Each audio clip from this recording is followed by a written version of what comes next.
오늘은 요한 웨슬레 목사님의 회심 기념 주일입니다.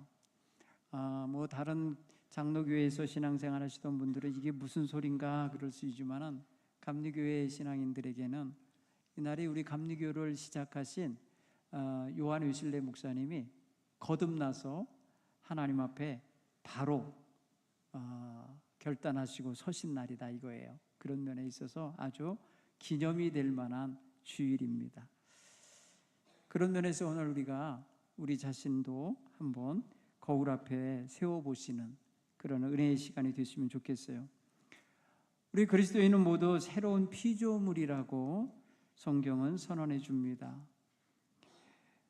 새로운 피조물이라는 소리는 새로 지음받은 새 하나님의 작품이라는 의미도 되겠습니다. 하나님 안에서 우리가 하루하루 거룩하게 살아가도록 세팅이 되고 그렇게 계획이 되어진 그런 존재로서 우리 자신을 좀 인식하고 받아들일 수 있어야 되겠어요. 성화의 길이라고 하는 것은 거룩할 성자에 될 화자를 씁니다. 그래서 거룩하게 되어 간다는 뜻입니다. 그것을 삶으로 살아내는 것입니다. 그러니까 이 삶이 지속되는 과정이 전부 다 성화의 길을 걷는 과정이 되는 것입니다. 그래서 성화라고 하는 그 표현은 신학적인 용어이지만 성경이 말하면 내가 거룩하니 너희도 거룩할지어다, 그 거룩하여지는 것을 의미하는 거예요. 그러니까 우리 성도들은 하루하루 살아가면서 거룩한 성도로서 자아의식을 가지고 거룩한 성도다운 삶을 살아가려고 노력하는 게 하나님 앞에서 마땅한 것입니다. 오늘부터 수요일 저녁까지 저녁에만 아마 제천 동지방 선교부 주관으로 연합성회가 진행되는데 그날 모이셔서 함께 그 시간에 가시면 요한 웨슬레 목사님에 대해서 특별히 많이 연구하신 박사님이 오셔서 요한 웨슬레의 삶에 대하여 가르쳐 주실 거예요. 제가 그 한 토막을 말씀을 드리면 지금부터 300년 전에 1725년에 요한 웨슬레 목사님은 옥스퍼드 대학을 졸업하게 되는데 그 해에 그는 참으로 경건한 서적들을 여러 권 접하게 됩니다. 그리스도를 본받아라고 하는 책도 읽으시고 그리고 윌리엄 로우의 그리스도인의 완전이라는 책도 읽으시고 좋은 책들을 읽었어요. 그때 자기가 조금 사랑했던 여자 셀리라고 하는 여인이 그런 책 한번 읽어보라고 이렇게 안내를 해준 거예요. 그 여인은 자기보다 4살이나 많은 여자예요. 목사님 딸이고 또 자기 친구의 누이였어요. 그래서 자주 방문하면서 대화하는 가운데 그 책에 대해서 이렇게 소개를 받은 거예요. 그래서 그 책을 많이 읽었어요. 반복해서 읽었어요. 너무 좋은 책인 거예요. 그래서 그의 마음속에는 2가지 갈등이 생겼어요. 내가 하나님만 사랑할 거냐? 여자도 사랑할 거냐? 그 셀리라고 하는 여자가 마음에 들었어요. 너무 마음에 들었어요. 아주 교양이 있고 아주 지식이 뛰어나고 당시에 자기와 정말 대화가 잘 통하는 그런 여자였어요. 그런데 하나님 앞에 설 때마다 하나님, 내가 이 여자를 더 사랑하면 하나님 사랑하는 게 줄잖아요. 온전히 사랑 못한다고 생각을 해갖고 이 고백을 못해요. 사랑하면서도 사랑한다는 고백을 못해요. 결혼하고 싶으면서도 결혼하자는 소리를 못해요. 결국은 이 셀리라는 여인은 다른 이와 결혼을 하게 돼요. 너무 가슴 아파해요.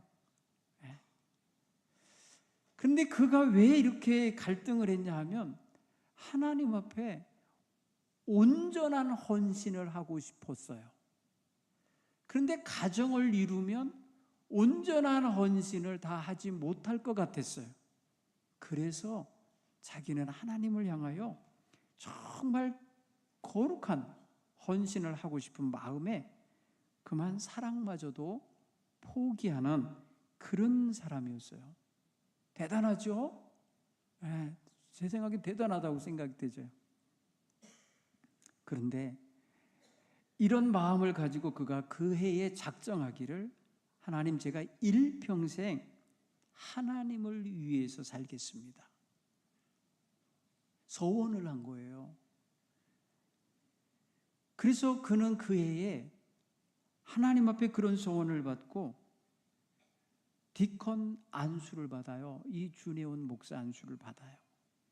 그리고 하나님의 종의 길을 걷게 돼요. 그 전까지만 해도 그런 두 가지 길을 선택할 수가 있었어요. 목회자가 될 수도 있고 옥스퍼드 대학의 교수가 될 수도 있었어요. 그러니까 사실은 그의 마음속에는 하나님께 온전한 헌신을 하고 싶은 마음에 사랑을 고백 못한 것도 있지만, 옥스퍼드 대학의 연구 교수가 되기 위해서는 결혼을 하면 안 돼요. 결혼한 사람은 그 펠로우십을 받을 수가 없어요.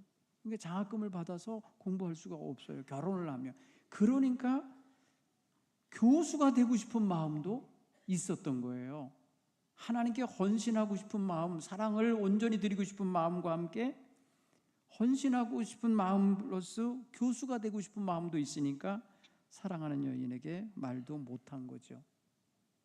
결혼하면 안 되니까, 결혼하면 하나님께 헌신도 덜 하게 되니까 이랬던 웨슬리입니다. 그는 목사가 돼갖고 아버지가 목회하는 에벳에 가서 부목사로 아버지를 도와서 섬깁니다. 또 그러다가 미국 조지아주에 선교사로도 나갑니다. 선교사로 나갈 때도 그는 하나님 앞에 명분을 세우기를 이렇게 생각해요. 내가 교수로 옥스퍼드 대학에서 연구하는 것도 하나님께 영광이 되겠지만 아예 내 몸과 마음을 바쳐서 선교사로 나가면 더 큰 영광이 되겠구나.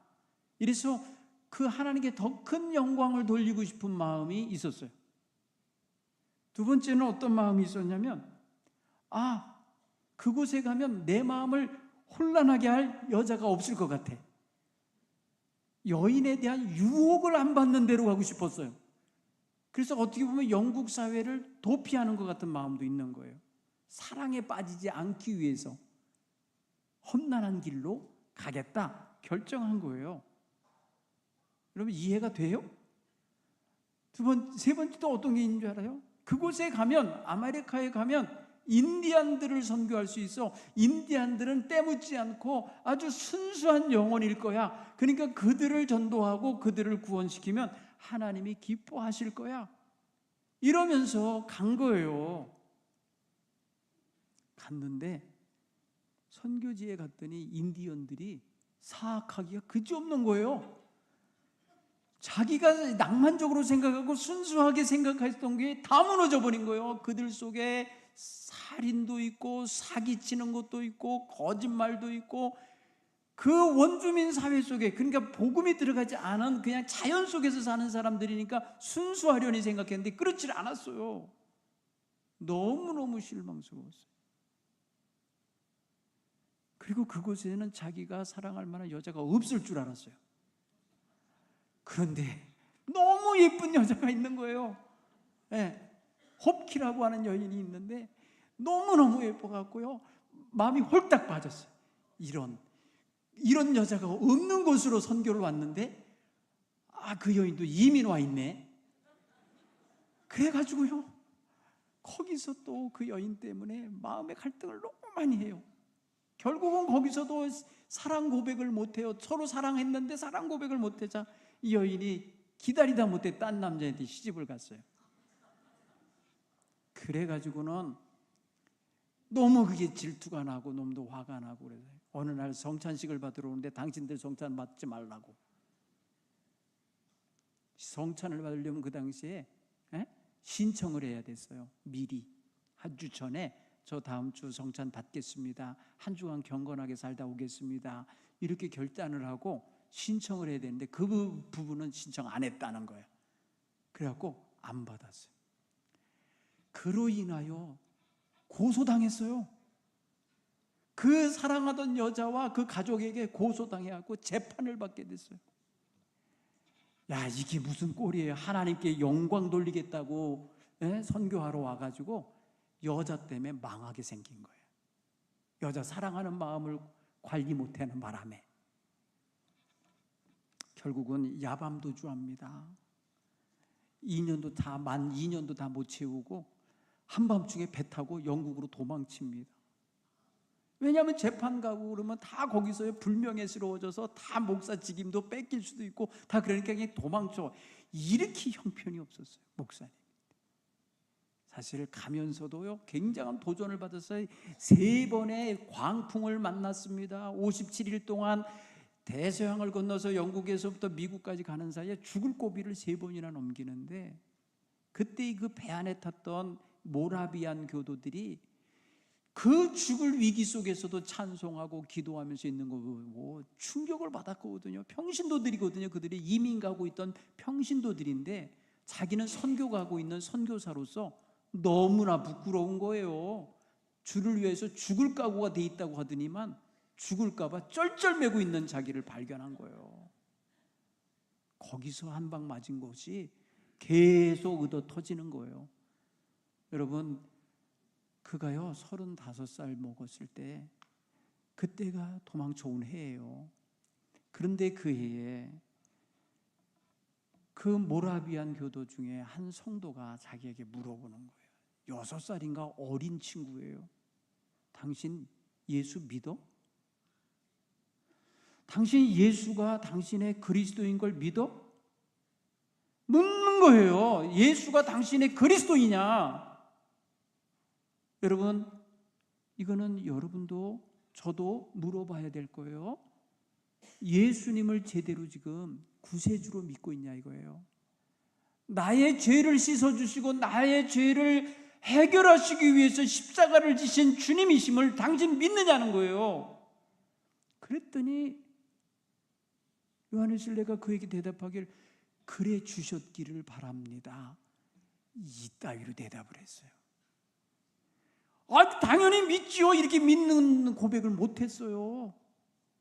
그분이 나를 위해서 그래 주셨기를 바랍니다. 이런 식으로 말을 했다고요. 이게 무슨 소리예요? 확실히 믿지 못하고 있는 거예요. 믿음이 있느냐고 물어봤을 때 그 목사님한테 물은 거예요? 선교사로 갔다 온 사람에게 묻은 거예요? 저는 여기서 뭘 하나, 아니 예수 그리스도가 나의 구세주임을 믿지를 제대로 못하는 인간도 교회에서 봉사할 줄 알고 목사 안수 받아 목사도 될 수 있고 신학교에서 신학교수도 하고 선교사도 하네? 여러분, 얼마나 사탄에게 농락을 당하는 거겠어요? 여러분, 우리 예수 믿는 사람이죠? 그 믿는다는 게 뭘 믿는다는 거예요? 예수님이 나를 위하여 십자가를 져주셨음을 믿는 거예요. 예수님의 보혈로 내가 구원받았음을 확신하며 믿는 거예요. 이걸 확실하게 고백할 수 있기를 간절히 축원합니다. 여러분, 교회 봉사, 교회 활동 다 이런 믿음 없이도 하는 거더라고요. 보니까 우리 사역하시는 분들 특별히 우리는 이거 분명히 알아요. 이거 공로가 아니에요. 믿음의 행위가 되셔야 할 줄 믿습니다. 헌신도 고백도 찬양도 모든 것도 다 내가 예수 그리스도가 나의 구세주임을 믿는 믿음으로 고백하는 찬양과 섬김과 봉사가 되길 간절히 축원합니다. 여러분, 예수 안 믿는 사람들도 교회 와서 봉사하라면 주방 봉사할 수 있어요. 그렇죠? 그래서 어느 교회는요 하루에 5만 원 일당 주고 설거지하는 분도 불러오고요, 조리하는 분도 불러와요. 그거 뭐예요? 교회에서 봉사를 해도 믿음 없이도 해요. 믿음 없이도 교회 청소해요. 믿음 없이도 여러분 찬양대에 앉아서 찬양할 수 있을 거예요. 악기도 다룰 수 있을 거예요. 여러분, 이런 분들이 얼마나 많은지 모르는 거예요. 당시에도 그런 거예요. 그러니 영국 성공회의 국교회의 정식 목사요 교수였던 요한 웨슬레가 전적인 믿음의 사람이 못 됐던 거예요. 그는 믿음의 실패자야 된 거예요. 여러분, 35세가 먹도록 1738년 5월 달까지 그랬어요. 여러분, 그는요 목회자 가정에서 태어나서 자란 아이예요. 엄마가 말입니다, 이 말 배울 때부터 주기도문을 가르치고 사도신경을 고백하고 성경을 읽게 하고 기도를 하게 하고 매일 저녁마다 데리고 앉아서 경건의 훈련을 시켰던 아들이에요. 그런데 예수님이 나의 구세주인 줄을 믿고 그 예수 그리스도 앞에 온전히 서는 일에 있어서 실패자가 되고 말았더라는 거죠. 사랑하는 성도 여러분, 저는 이 설교 준비하면서 묵상을 하며 기도했어요. 우리 성도들이 한 주간 동안 얼마나 바둥바둥 살기가 힘들고 바쁠까?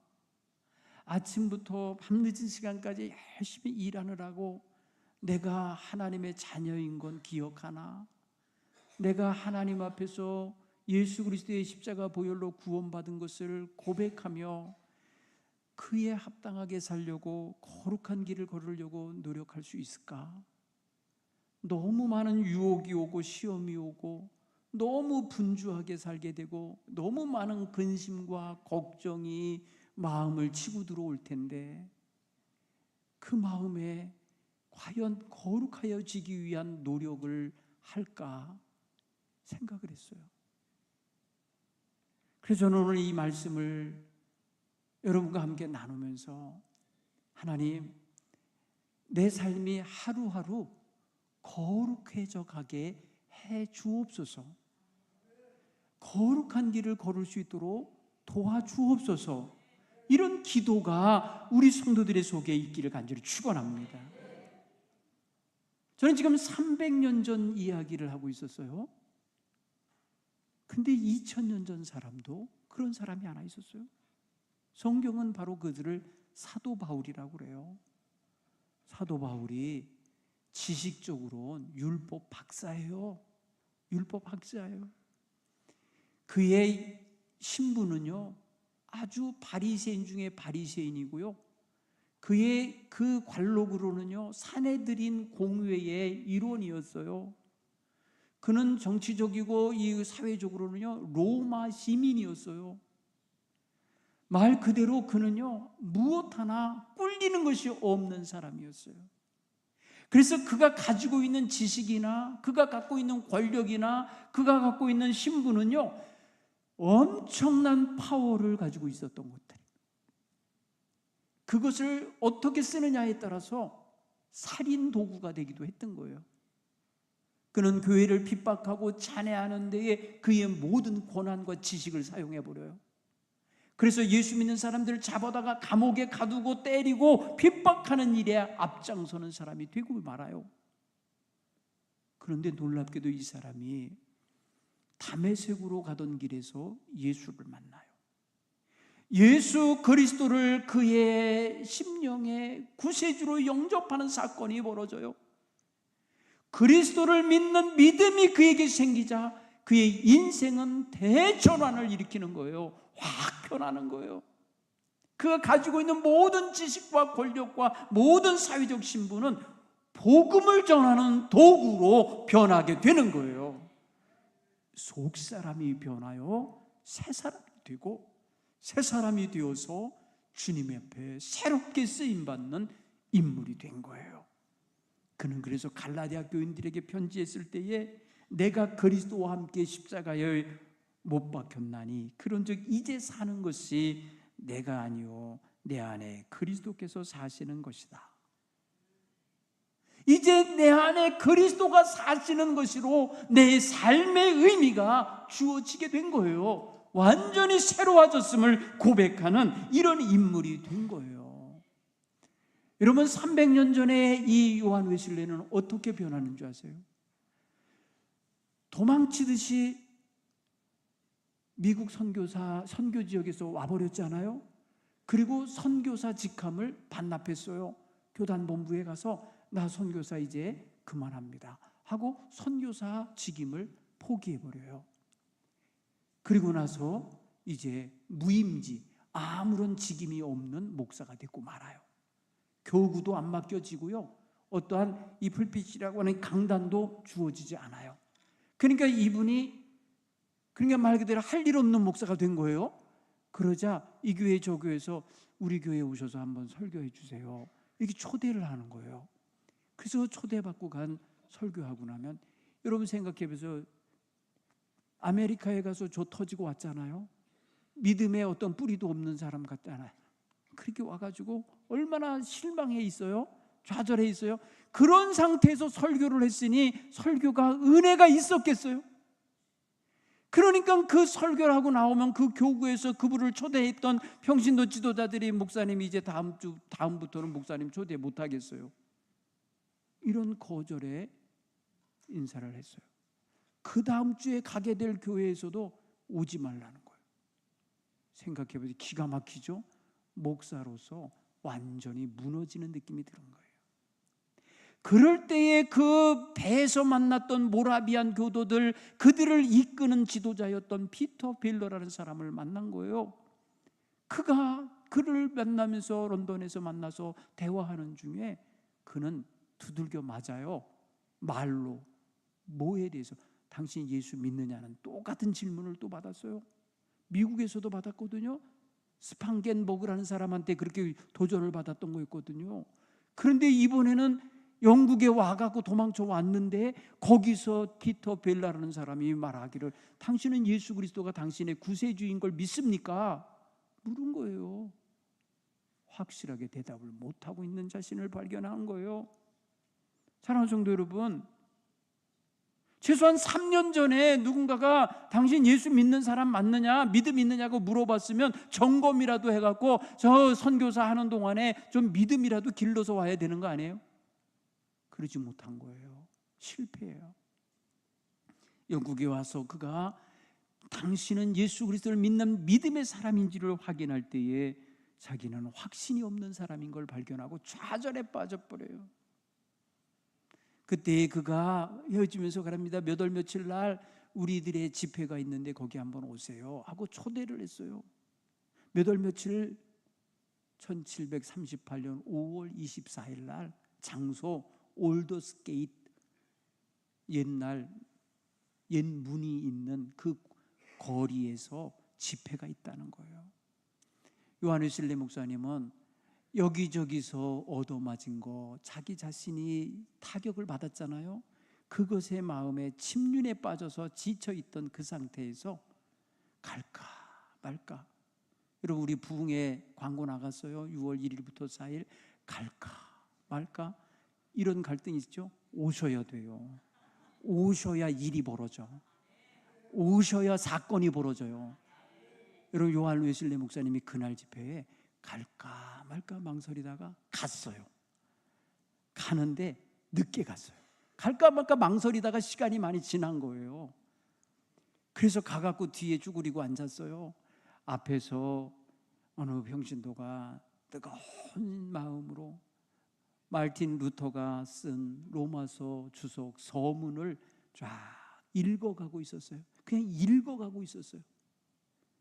여러분, 읽어가고 있는 말씀을 듣다가 가슴에 무슨 화약에 불 붙는 것처럼 확 타오르는 것 같은 뜨거운 감격을 경험해요.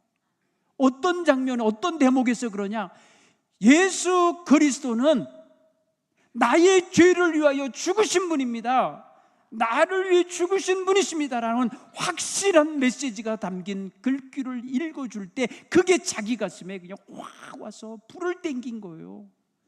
여러분, 그냥 메말랐던 장작에 기름 붓고 불 붙이면 그냥 확 타오르지 않습니까?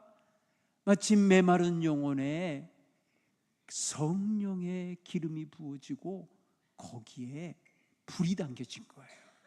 놀라운 역사가 일어난 거예요. 그는 그날 이후에 진짜 그리스도인이 된 거예요. 이전에 화려했던 경력 다 사라져도 상관없어요. 지금 새로 거듭나서 하나님의 영광을 위하여 말하고 전하고 설교할 수 있는 사람이 된 거예요. 그에게 주어지는 강단은 없었어도 그는요, 나아가서 복음 전하기 시작했어요. 들에 모인 농부들에게, 탄광에서 일하는 휴식 시간에 탄광촌에 모여있는 탄과 광부들에게, 거리에서 지나다니는 사람들에게, 마을마다 가서 일하는 사람들을 모아놓고 설교를 해서 놀라운 역사가 일어나는 거예요. 사람들이 자신들의 죄악된 생활들을 끊고 버리고 회개하고 주님 앞에 다 돌아오는 은혜의 삶을 살겠다 결단하는 역사가 있는 거예요. 그럴 때마다 그 마을에서 머물면서 그곳에서 성령의 역사가 일어나도록 늘 기도로 지원하고 말씀을 가르치고 거기 모인 성도들을 조직하여서 속회를 만들었어요. 가는 곳마다 그렇게 집회하고 속회 만들고, 가는 곳마다 그렇게 만들고 다니면서 성령 운동을 조직화시켰어요. 여러분, 웨슬레가 설교를 하면요, 그의 동생 찰스 웨슬레는 그것을 설교를 요약해 갖고 찬송가를 만들었어요. 여러분, 오늘 우리 경배의 찬송가 15장을 불렀어요. 찬송가 15장은 감리교 찬송이에요. 이게 여러분 1747년에 만들어진 찬송이라고 기록되어 있죠. 여기 찰스 웨슬레가 형님이 설교하면 그것을 요약하여 가사로 써서 찬송을 만든 거예요. 여러분, 그가 거듭나서 그 다음 해, 여러분 송구영신 예배 드리고 나서 그 다음 해가 새해가 밝아졌을 때에 만들어서 부른 찬송가가 23장 만입이 내게 있으면 그 입 다 가지고 내 구주 주신 은혜를 찬송하겠다고 고백하는 찬송이에요. 여러분, 삶이 변하고 삶을 변화시키는 메시지를 담아서 찬송을 부르고 찬송을 불러서 찬송이 흘러가는 곳마다 복음의 역사가 일어나게 되는 거예요. 설교는 한 번 듣고 가서 잃어버릴 수 있지만 찬송은 계속해서 멜로디를 타고 사람들에게서 입에서 입으로 전해지고 불려졌기에 복음이 그 영국 사회에 두루 퍼져나가게 될 수 있었던 거예요.